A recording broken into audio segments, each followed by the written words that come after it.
Rome wasn't built in a day. We could also say enlightenment isn't built in a day, but is built as a result of a day-to-day effort.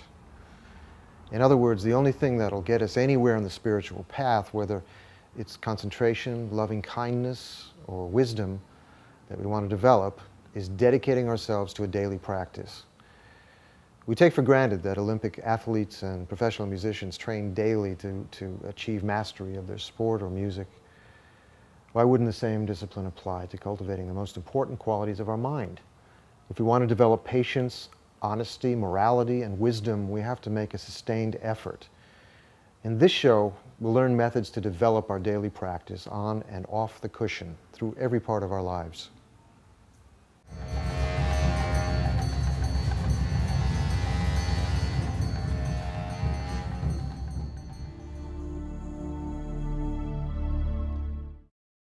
So what does a daily practice mean?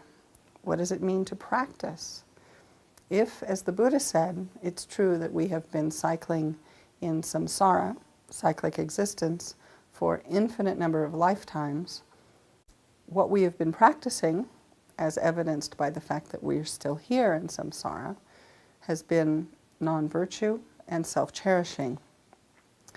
What we need to do to remedy this situation is to develop a new habit by practicing virtue and cherishing others. So before listening to these teachings, establish in your mind a very strong motivation to be able not only to understand what it means to have a daily practice, but to establish one in your life, a workable daily practice, as quickly as possible, so that you may be able to benefit all living beings as quickly as possible.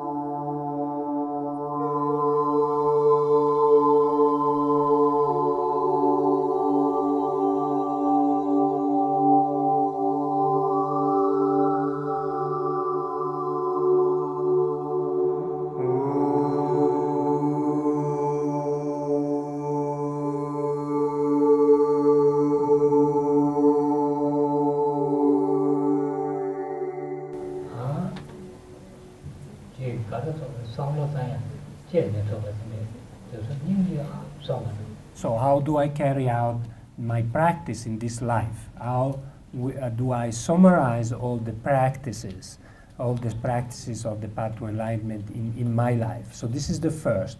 You have 5 forces to apply. This is the first, the force of resolution. Set a strong intentions, a strong resolution in the morning. Okay, so this you have to apply this right in the morning, as soon as you open your eyes, as soon as you wake up, you open your eyes before doing anything else. You just hook up with your mind and set your resolution. So right now, also this morning, I'm alive. I have all the favorable circumstances in my life, all the freedoms and endowment in order to progress and practice the path to enlightenment, to benefit all sentient beings. Therefore, as much as I can, as much as I live throughout the day, I'm not going to let my mind under the power of delusions, and I'm not going to harm any sentient beings, and I'm going to be as helpful as possible to all sentient beings. So now the next is the force of the white seed. The force of the white seed is the aim of achieving the supreme enlightenment in order to benefit all other sentient beings and oneself, for oneself and other purposes, engaging as much as possible throughout the day in practice to purify the previously accumulated negative potentials or karma, and accumulating virtuous actions or merits, what we call merits. So these are called the white seed.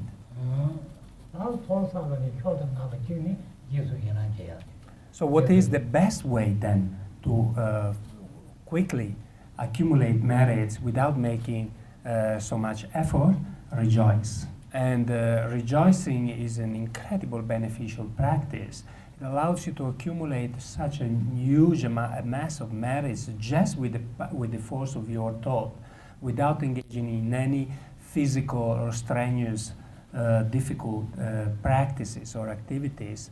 Just rejoicing of the virtues accumulated by others, by oneself and others, it becomes extremely powerful to swiftly complete the accumulation of merits without so much struggle. You rejoice of your virtues, you rejoice of other people's virtues, you rejoice of the virtues of the bodhisattvas, of the Buddhas, of the gurus. The more you think in detail and vast you are, the vaster and bigger is by way of rejoicing the merits keep accumulating and accumulating. This is a very good practice.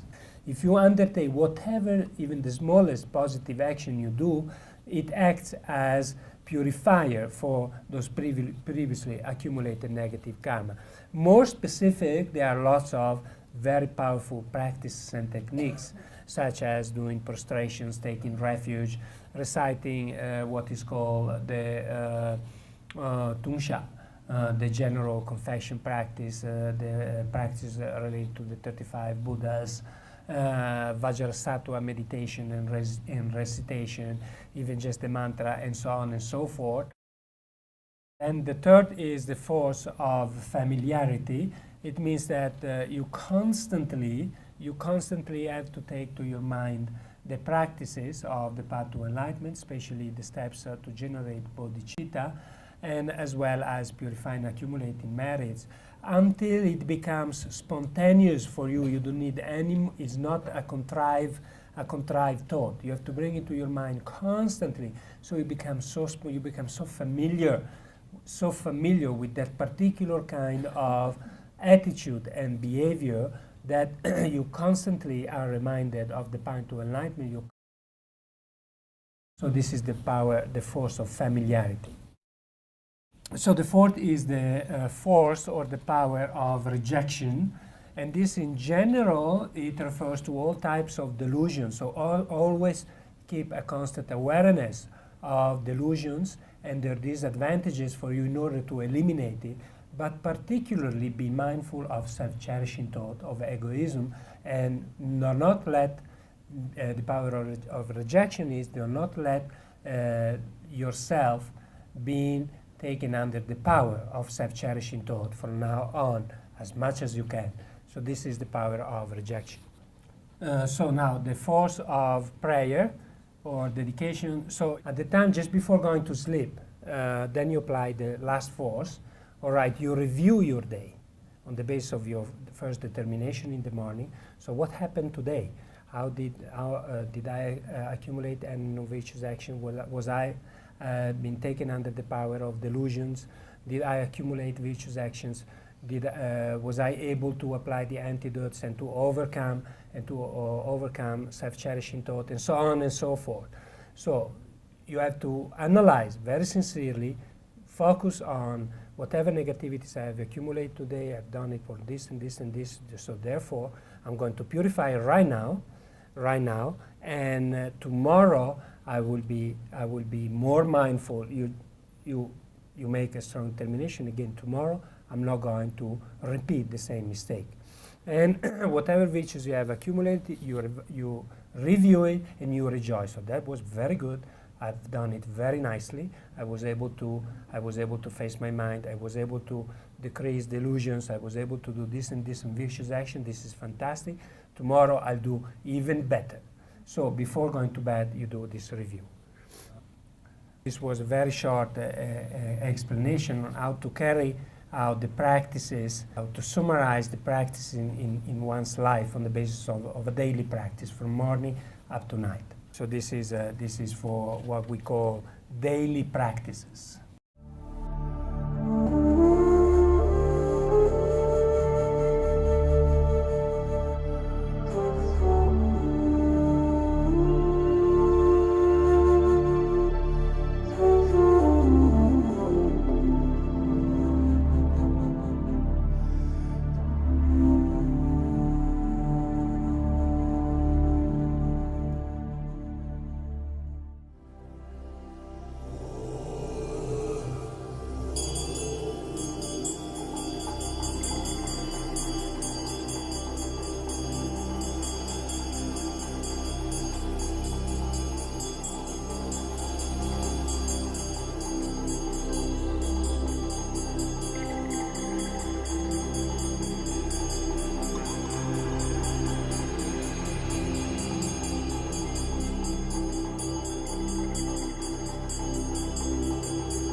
One other thing that's very important in daily practice is purification.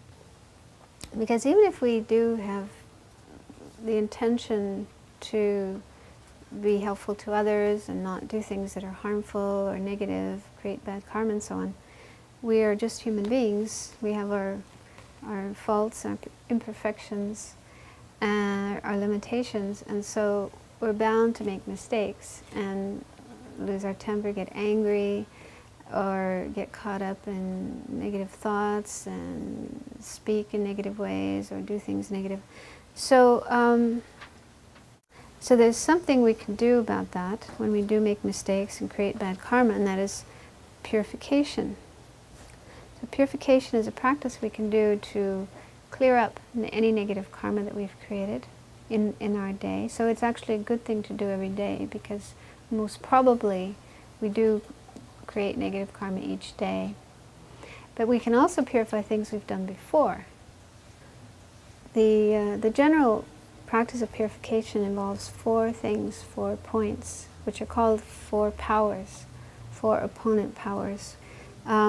First is regret. And regret is not the same as guilt. So there's a difference between regret and guilt. I think we all know guilt. We're all familiar with guilt. That's very common in our culture.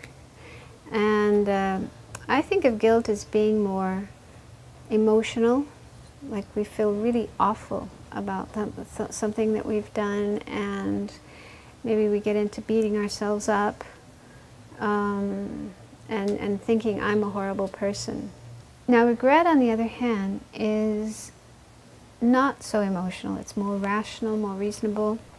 Regret comes from understanding karma, understanding and believing in karma, accepting karma.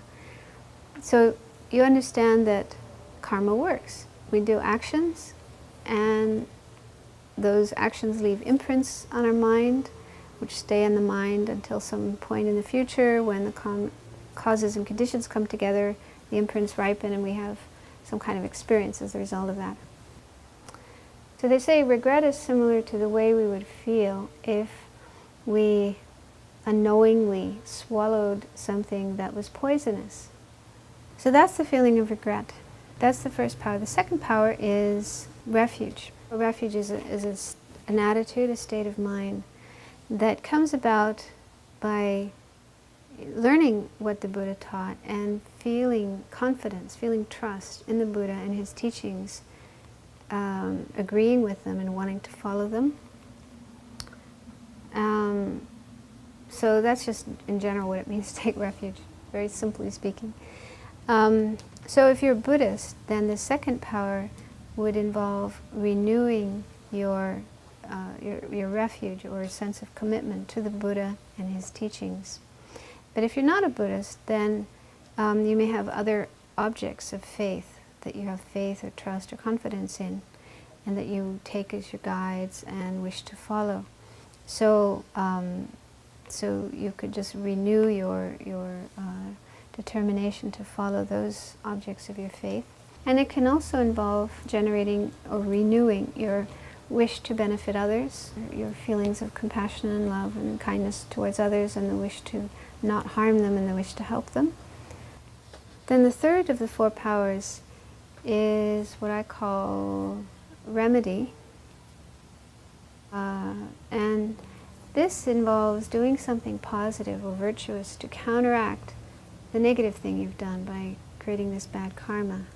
So you can do traditional virtuous things like saying prayers or reciting mantras, or meditation on loving kindness, or meditation on other aspects of the path. But you could also be creative and find your own ways of doing something virtuous that is a countermeasure to the negative thing you've done. Like, for example, if you did something that was like stealing or cheating, then you could give money. You could give a donation to charity or to some good cause. So generally we need to do something positive, something virtuous to oppose or counteract the negative thing we've done. Then the 4th power is the power of resolution or determination. And that involves generating in your mind some kind of determination about refraining from doing the same thing again in the future. So this is really, really important, because if we do something negative and then we say, oh, I'm sorry, and we do some purification, but then we go back and do it again and again and again, then it's not so wise or helpful. So there needs to be at least the wish to, even if we can't get to the point where we'll never do it again, but at least to lessen the amount of time we do it, to decrease the incidence of doing that same action again. So they say you can, if it is something that you feel, I will never do it again, and you can make that kind of promise and keep it, then okay.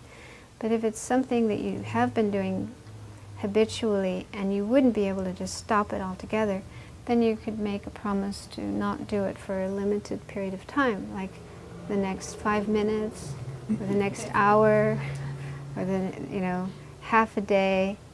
So find something that's reasonable, that's within your abilities, and try to just be aware and mindful for that period of time, and try to refrain from doing that action again. So there are particular practices in the Tibetan tradition for purification that are all sort of written up and set up that include these 4 powers. One of the more famous, popular ones is the practice of Vajrasattva. It's a particular Buddha figure that we visualize, and then we generate these powers: regret, thinking about the things we've done, we feel regret for, generating refuge, and the wish to benefit other beings. Then, for the power of the remedy, we recite a mantra. There's a mantra associated with Vajrasattva. There's a long one that's got 100 syllables. And there's also a short one that is very simple, Om Vajrasattva Hum. And so you recite that mantra, and that's particularly good to purify, to clear out negative karma that's been created. Then at the end of the practice, you generate a resolution to refrain from doing the action again. Another one is the 35 Buddhas, which there's a tanka here showing the 35 Buddhas. So that practice involves, again, first thinking about the things you want to purify, generating regret for them, and then taking refuge in the 35 Buddhas, and then reciting their names. So reciting the names of these 35 Buddhas, and if you can, doing prostrations to them at the same time, bowing to them. That is for the 3rd power, the power of the remedy. So that's a very virtuous thing, to recite names of Buddhas and also prostrate to them. And then you go through a prayer of confession of the negative things you've done, and then at the end generate a resolution to not do it again. And like I say, it's good if we can do a purification practice every night, because probably during the day we have done things that were negative, and if we don't purify, then another thing that happens with karma is that it multiplies. So if you do something negative one day and then you don't do anything to purify it, by the 2nd day it's multiplied, it's become worse, heavier. And that happens each day that we don't purify. So the sooner we can purify, the better. So that's why it's a good idea to do it at night, to purify any negative karma we've done during that day, so that at least we stop it from multiplying until the next day.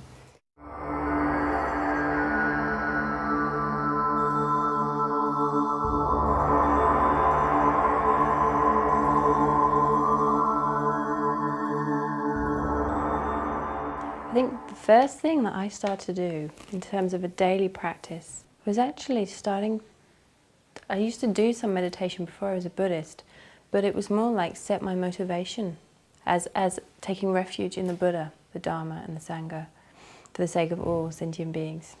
So then that would be the main thing. I think that was for a good few months. Then I was interested in prostrations. I got very drawn to doing that. And then the whole thing with purification, which I didn't really know about, but as I did prostrations I learned more. So I did the 35 Buddha practice. Every day I would do at least 35. I used to do like 100 every day. Sometimes it would, because of when I started to work full-time, night duty and things like that, it would be difficult. So I'd just do the basic commitment. But then obviously when I was in retreat, I don't know how, but I managed to do like maybe 1,000 or so a day. Or I think maybe at one point I got up to 2,000. But it, I don't know what the quality was, but it was really different. When I did intensive, you could see the Lam Rim, impermanence, precious human rebirth, and in renunciation. You could feel that these are things I really need to realize. I mean, I got to feel a little bit of the quality of the Lam Rim. I went back to England and I trained as a nurse. I realized that my practice was out there with people, caring for them. They're the priority. If I have spent time doing my practice in the morning, then I go to work, my heart is really so much more open. And I'm focused on them. Otherwise, I can be a little bit more interested in me. I must go and get my breakfast or whatever. But I also think that the work helps to open my heart as well.